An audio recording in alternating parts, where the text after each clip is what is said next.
uzimana rangurura shire juru ntugerure gira abantu bahungumu kinyugiye gutera kupimaba zizimana zigiye kuragira y'amateraniro mwari mutegereje muri benshi yagarutse nk'uko ijambo ry'Imana ryabidusezeranije. Zefaniya igice cya 3 umurongo wa 18, ijambo ry'Uwiteka rigira riti nzateraniriza hamwe abakumbuye guterana kwera bahoze ari abawe bavunwa n'ibibakoze isoni.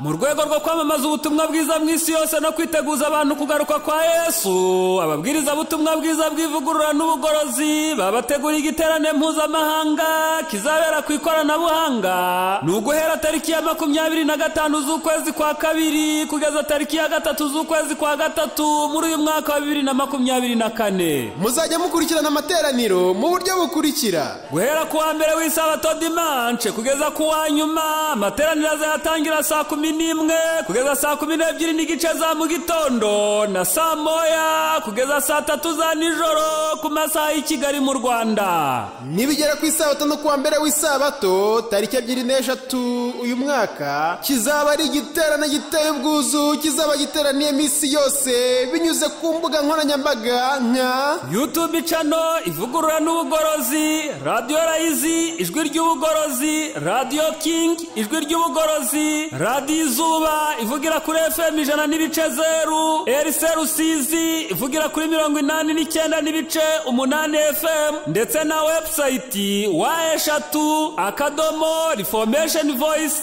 wa@reformationvoice.org.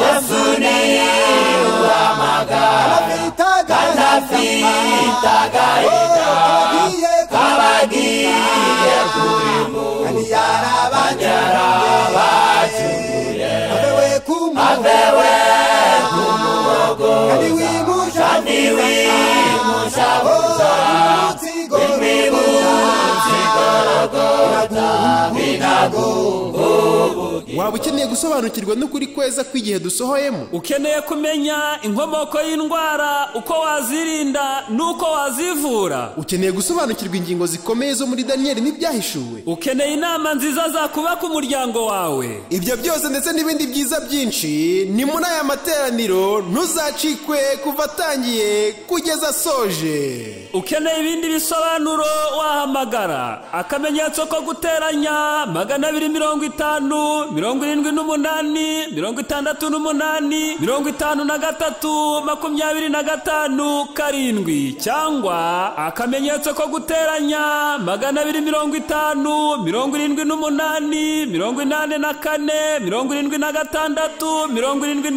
74 cyangwa akamenyetso ko guteranya 250 78 30 99. Bakunzi b'ijambo ry'Imana, mwese murararitswe.